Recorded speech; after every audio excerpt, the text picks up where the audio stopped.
মৰমৰ ছাত্ৰ-ছাত্ৰীসকল তোমালোক সকলোকে এক্সামপেডিয়া অসম চেনেললৈ স্বাগতম জনাইছো। আজি তোমালোকৰ লগত আলোচনা কৰিব ওলাইছো অষ্টম মান শ্ৰেণীৰ সমাজ বিজ্ঞানৰ ভূগোল আৰু অৰ্থনীতি বিজ্ঞান খণ্ডৰ এটি পাঠ, যেটোৰ নাম হৈছে প্ৰাকৃতিক সম্পদ। এটো তোমালোকৰ চেপ্টাৰ 1ত আছে। আজি এই চেপ্টাৰৰ অন্তৰ্গত প্ৰশ্নোত্তৰসমূহ তোমালোকৰ লগত আলোচনা কৰো আহা। 1 নম্বৰ চমু উত্তৰ দিয়া। মাটিৰ চাহিদা দিনক দিনে বৃদ্ধি পাই অহাৰ যিকোনো দুটা কাৰণ উল্লেখ কৰা। উত্তৰ মাটিৰ চাহিদা দিনক দিনে বৃদ্ধি পাই অহাৰ দুটা কাৰণ হ'ল 1 জনসংখ্যা বৃদ্ধি, 2 অৰ্থনৈতিক প্ৰতিযোগিতা। পিছতো কোৱেশ্যন, কোনো এঠাইত জনবসতি ঘন হোৱাৰ কাৰণ কি বুলি ভাবা? দুটা কাৰণ লিখা। উত্তৰ 1 খেতি পথাৰৰ বাবে উপযোগী সাৰুৱা মাটি উপলব্ধ হলে তাৰ আশে-পাশে জনবসতি ঘন হয়। 2 কোনো ঠাইত খনিজ সম্পদ উপলব্ধ হলে সেই অঞ্চলৰ জনবসতি ঘন হয়। পিছতো কোৱেশ্যন, ভূমি অৱক্ষয় হোৱাৰ দুটা কাৰণ দৰ্শোৱা। উত্তৰ 1 কৃষিকাৰ্যত অত্যাধিক ৰাসায়নিক সাৰৰ প্ৰয়োগ, 2 খেতি পথাৰৰ মাটিত ইটা ভাটাৰ দৰে উদ্যোগ গঢ়ি উঠাৰ বাবে। পিছতো কোৱেশ্যন, বিভিন্ন ঠাইত বৰ্তমান পানীৰ সংকটে দেখা দিয়াৰ দুটা কাৰণ লিখা। উত্তৰ 1 ভূতল জলৰ পৰিমাণ দিনক দিনে কমি অহাৰ বাবে, 2 ঋতু অনুযায়ী বৰষুণৰ পৰিমাণ কমি অহাৰ বাবে। 2 নম্বৰ কুৱেশ্যনটোত আহিছো, শুদ্ধ উত্তৰটোত শুদ্ধ চিন দিয়া। ক তলৰ কোনটোৱে পানী সংৰক্ষণত সহায় কৰে? 1 অবাবতে পানীৰ টেপ খুলি থলে, 2 ভূগৰ্ভৰ পানীৰ অত্যাধিক ব্যৱহাৰ কৰিলে, 3 বৰষুণৰ পানী জমা কৰি থলে। উত্তৰটো হ'ব বৰষুণৰ পানী জমা কৰি থলে।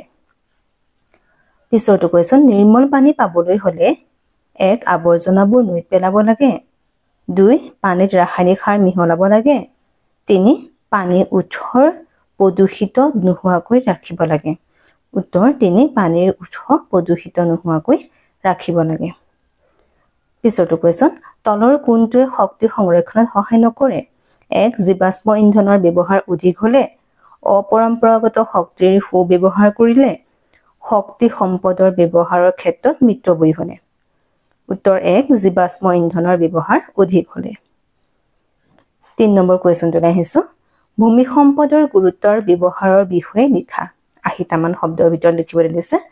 উত্তৰ ভূমি সম্পদৰ গুৰুত্ব। পৃথিৱীৰ উপৰিভাগৰ 29% হৈছে ভূমি। এই ভূমি জীৱ জগতৰ আধাৰ। ভূমি সম্পদৰ ওপৰতে মানৱ সমাজ গঢ় লৈ উঠিছে। মানৱ সভ্যতা, সংস্কৃতি, কৃষি, শিল্প, উদ্যোগ, যাতায়াত, যোগাযোগ আদি ভূমি সম্পদৰ ওপৰতে গঢ় লৈ উঠিছে। ভূমি সম্পদ অবিহনে পৃথিৱীৰ মানৱ সভ্যতাৰ সৃষ্টি অসম্ভৱ। ভূমি সম্পদৰ ব্যৱহাৰ। কৃষিকাৰ্য, শিল্প উদ্যোগ, খনিজ সম্পদ আহৰণ, ঘৰ-দুৱাৰ, ৰাস্তা-ঘাট আদি নিৰ্মাণৰ বাবে ভূমি সম্পদ ব্যৱহাৰ কৰা হয়। ভূমিৰ ব্যৱহাৰ নিৰ্ভৰ কৰে অঞ্চলটোৰ অৱস্থান, জলবায়ু, পানীৰ উৎস আদি প্ৰাকৃতিক কাৰকৰ ওপৰত। 4 নম্বৰ কুৱেশ্যনটোত আহিছো, তুমি থকা ঠাইখনৰ ভূমি সম্পদৰ ক্ষেত্ৰত কি পৰিৱৰ্তন হৈছে পৰিয়ালৰ জ্যেষ্ঠ লোক বা ওচৰৰ বিজ্ঞ লোকসকলৰ পৰা সেই সম্পৰ্কে জানিলৈ এটা টোকা যুগুত কৰা। উত্তৰ আমি থকা ঠাই ভূমিৰ ব্যৱহাৰৰ ক্ষেত্ৰত অতীত আৰু বৰ্তমান সময়ৰ মাজত যথেষ্ট পৰিৱৰ্তন হৈছে। অতীত কালত সকলোৱে বাসস্থান, কৃষিভূমি, পশুপালনৰ উদ্দেশ্যে ভূমিৰ ব্যৱহাৰ কৰিছিল। বৰ্তমান জনসংখ্যা বৃদ্ধিৰ ফলত বাসস্থানৰ বাবে গগনচুম্বী অট্টালিকা মানুহৰ পছন্দ। জীৱিকাৰ বাবে কৃষিকাৰ্যৰ সলনি ব্যৱহাৰ বাণিজ্য কৰে। তাৰোপৰি ব্যক্তিগতভাৱে পশুপালন নকৰি ব্যৱসায়িক উদ্দেশ্যে ফাৰ্ম সাজি জীৱ-জন্তু পুহি পেটৰ ভাত মুকলি কৰা মানুহৰ সংখ্যা বাঢ়িছে। যাতায়াত পৰিবহণৰ ব্যৱস্থা সুচল কৰিবলৈ অৰণ্য ভূমি ব্যৱহাৰ কৰাও পৰিলক্ষিত হৈছে। 5 নম্বৰ কুৱেশ্যনটোত আহিছে, বনজ সম্পদ আৰু জলজ সম্পদৰ ব্যৱহাৰৰ ক্ষেত্ৰত কেনে ভূমিকা লোৱা উচিত? উত্তৰ বনজ সম্পদে আমাৰ পৃথিৱীখনক এক সুন্দৰ পৰিৱেশ প্ৰদান কৰিছে। উদ্ভিদে আমাক খাদ্য সম্ভাৰৰ লগতে দৈনন্দিন ব্যৱহাৰ হোৱা অনেক সামগ্ৰী যোগান ধৰে। উদ্ভিদে আমাক অক্সিজেন যোগান ধৰে, বন্যপ্ৰাণীক আশ্ৰয় প্ৰদান কৰে, মাটি সংৰক্ষণত সহায় কৰে, ভূগৰ্ভৰ জলস্তৰ বৃদ্ধিত সহায় কৰে, গোলকীয় উত্তাপ হ্ৰাস কৰে, আকৌ পৃথিৱীত পানী আৰু উদ্ভিদ বৰ্তি থাকিবলৈ পানী অপৰিহাৰ্য। পানী এবিধ নৱীকৰণযোগ্য সম্পদ। মানুহে বনজ সম্পদ আৰু জলজ সম্পদৰ ব্যৱহাৰ, ব্যৱস্থাপনা আৰু সংৰক্ষণৰ বাবে কিছু কাম কৰিব পাৰে, যেনে মাটিৰ গুণাগুণ সাপেক্ষে গছ-গছনি ৰোপণ কৰা, পৰিৱেশ অনুকূল কৃষি পদ্ধতিৰ প্ৰয়োগ, জধে-মধে গছ-গছনি কটা বন্ধ কৰা, পানীৰ উপযুক্ত ব্যৱহাৰ নিশ্চিতকৰণ কৰা তথা আৱৰ্জনা নিষ্কাশন গুৰুত্ব দিয়া আদি। 6 নম্বৰ, শক্তি সম্পদ সংৰক্ষণৰ বাবে কি কি ব্যৱস্থা কৰিব লাগে? উত্তৰ, শক্তি সম্পদ সংৰক্ষণৰ বাবে নিম্নোক্ত ব্যৱস্থাসমূহ ল'ব পাৰোঁ।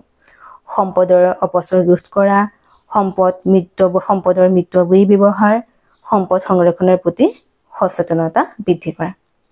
ছাত্ৰ-ছাত্ৰীসকল, এইখিনিতে এটা কথা কওঁ যে তোমালোকে যদি পাঠটো বুজি পোৱা নাই কমেণ্টৰ যোগে জনাবা। পৰৱৰ্তী ভিডিঅ'ত মই পাঠটো বুজাই দিবলৈ চেষ্টা কৰিম। লগতে মোৰ ভিডিঅ'সমূহ কোন ডিষ্ট্ৰিক্টৰ পৰা চাইছা মোক জনাবলৈ কিন্তু নাপাহৰিবা। 7 নম্বৰ, চমুটোকা লিখা। বন্যপ্ৰাণী। উত্তৰ, হাবিত বাস কৰা সৰু বৰ জীৱ-জন্তু, চৰাই-চিৰিকটি, উভচৰ প্ৰাণী, কীট-পতংগ ইত্যাদিবোৰক বন্যপ্ৰাণী বুলিব পাৰি। সকলো বন্যপ্ৰাণী হ'ল প্ৰাকৃতিক সম্পদ। বন্যপ্ৰাণীৰ উপস্থিতিত প্ৰকৃতিত সহজে ভাৰসাম্যতা ৰক্ষা হয়। দিনক দিনে জনসংখ্যা বৃদ্ধি আৰু মানুহৰ গতিবিধি লাহে লাহে বৃদ্ধি পোৱাৰ ফলত অৰণ্যত থকা বন্যপ্ৰাণীবোৰৰ জীৱনলৈ সংকট নামি আহিছে। অৱশ্যে চৰকাৰে বন্যপ্ৰাণীবোৰক সংৰক্ষিত কৰিবৰ বাবে বহু পদক্ষেপ গ্ৰহণ কৰিছে। পিছৰটো চমুটোকালৈ আহিছোঁ। জীৱাশ্ম ইন্ধন। অতীজৰে পৰা জুই জ্বলাবলৈ ব্যৱহাৰ কৰি অহা খৰি আৰু অন্যান্য জীৱাশ্ম ইন্ধনবোৰে হ'ল পৰম্পৰাগত শক্তিৰ উৎস। কয়লা, পেট্ৰলিয়াম, প্ৰাকৃতিক গেছ আদি জীৱাশ্ম ইন্ধন। জীৱাশ্ম ইন্ধন নতুনকৈ সৃষ্টি কৰিব নোৱাৰি। ইয়াৰ সৃষ্টি এক দীঘলীয়া পৰিক্ৰমা। জীৱৰ দেহৰ বা উদ্ভিদৰ অংশসমূহ হাজাৰ হাজাৰ বছৰ মাটিৰ তলত তৰপে তৰপে জমা হোৱাৰ ফলতহে জীৱাশ্ম ইন্ধনৰ সৃষ্টি হয়। এনে ইন্ধন নতুনকৈ সৃষ্টি কৰিব নোৱাৰি। সেয়েহে ইয়াক অনৱীকৰণযোগ্য শক্তি বা পুনৰ সৃষ্টিহীন সম্পদ বুলি কোৱা হয়। জীৱাশ্ম ইন্ধনৰ ব্যাপক ব্যৱহাৰৰ ফলত এইবোৰৰ পৰিমাণ দ্ৰুতগতিত কমি আহিছে। বৰ্তমান জীৱাশ্ম ইন্ধনৰ মিতব্যয়ী ব্যৱহাৰ আৰু ভৱিষ্যতৰ বাবে সংৰক্ষণ কৰাৰ সময় আহি পৰিছে, অন্যথা ভূগৰ্ভত সঞ্চিত জীৱাশ্ম ইন্ধনৰ ভঁৰাল শূন্য হৈ পৰিব। সৌৰ শক্তি। পিছৰটো চমুটোকা। সূৰ্য উফৰন্ত শক্তিৰ ভঁৰাল। আমি প্ৰত্যেক দিনাই সূৰ্যৰ তাপ আৰু পোহৰ পাই থাকোঁ। সূৰ্যৰ এই শক্তিক সৌৰ কোষৰ সহায়ত বিদ্যুৎ শক্তি উৎপাদন কৰিবলৈ ব্যৱহাৰ কৰা হয়। এই বিদ্যুৎ শক্তিৰ সহায়ত সৌৰ চৌকা, সৌৰ হিটাৰ আদি চলোৱা হয়। সৌৰ কোষ বেটাৰীৰ জৰিয়তে সৌৰ বিদ্যুৎ উৎপাদন কৰা হয়। ঘড়ী বিদ্যুৎ সংযোগ নথকা গাঁও বা অঞ্চলত বিজুলী চাকি জ্বলোৱাৰ উপৰি মহাকাশযান, উপগ্ৰহ আদিতো সৌৰ শক্তি ব্যৱহাৰ কৰা হয়। মৰুকৰণ। প্ৰাকৃতিক বা মানৱজনিত কাৰণত মৰুভূমিৰ সৃষ্টি হোৱাকে মৰুকৰণ বুলি কোৱা হয়। অধিক উৎপাদন পাবৰ বাবে একেডৰা মাটিত বেছিকৈ সাৰ, ৰাসায়নিক দ্ৰব্য, জলসিঞ্চন আদি প্ৰয়োগ কৰি বাৰে বাৰে খেতি কৰি থাকিলে মাটিৰ উৰ্বৰতা নষ্ট হয়, পানী ধৰি ৰাখিব পৰা ক্ষমতা কমে আৰু বহুতল জল নিম্নগামী হয়। ফলত অঞ্চলটো শুকান বা মৰুসদৃশ হৈ পৰিব পাৰে। মৰুভূমি দাঁতিকাষৰীয়া অঞ্চলত বননি ধ্বংস, অধিক পশুচাৰণো মৰুভূমি প্ৰসাৰ ঘটাব পাৰে। পিছৰটো চমুটোকা। ভূমিস্খলন। ভূমিস্খলন প্ৰাকৃতিক কাৰণত আৰু মানুহৰ কাৰ্যৰ ফলত সংঘটিত হোৱা এক দুৰ্যোগ। নেৰানেপেৰা বৰষুণ, ভূমিকম্পৰ জোকাৰণি আদিৰ ফলত ওখ ঠাই ভূখণ্ড তললৈ খহি পৰাকে ভূমিস্খলন বোলে। পাহাৰীয়া অঞ্চলত মানুহে মাটি বা গছ-গছনি ধ্বংস কৰাৰ ফলতো ভূমিস্খলন হ'ব পাৰে। এইবাৰ আহিছোঁ ছাত্ৰ-ছাত্ৰীসকল তোমালোকৰ 8 নম্বৰ কুৱেশ্যনটোলৈ। 8 নম্বৰত আছে পাৰ্থক্য দেখুওৱা। ক, গ্ৰাম্যাঞ্চলৰ ভূমি ব্যৱহাৰ আৰু নগৰীয়া অঞ্চলৰ ভূমি ব্যৱহাৰ। উত্তৰ, গ্ৰাম্যাঞ্চলৰ ভূমিৰ ব্যৱহাৰ আৰু নগৰীয়া অঞ্চলৰ ভূমি ব্যৱহাৰৰ মাজৰ পাৰ্থক্য হ'ল গ্ৰাম্যাঞ্চলত কৃষিকাৰ্য কৰিবলৈ, খাল বিলত মাছ পুহিবলৈ ভূমিৰ ব্যৱহাৰ কৰা হয়। আনহাতে নগৰ অঞ্চলত ৰাস্তা-ঘাট, ব্যৱসায় বাণিজ্য, কল কাৰখানা, উচ্চ অট্টালিকা বনাবলৈ ভূমিৰ ব্যৱহাৰ কৰা হয়। পিছৰটো পাৰ্থক্য।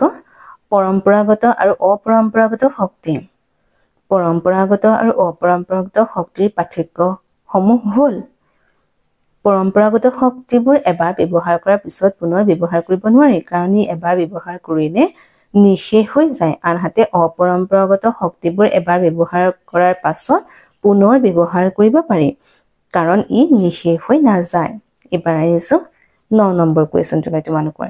তোমালোকৰ ওচৰে-পাজৰে থকা বনজ সম্পদসমূহৰ সংৰক্ষণ আৰু বৃদ্ধিৰ বাবে গ্ৰহণ কৰিব পৰা উপায়সমূহ উল্লেখ কৰা।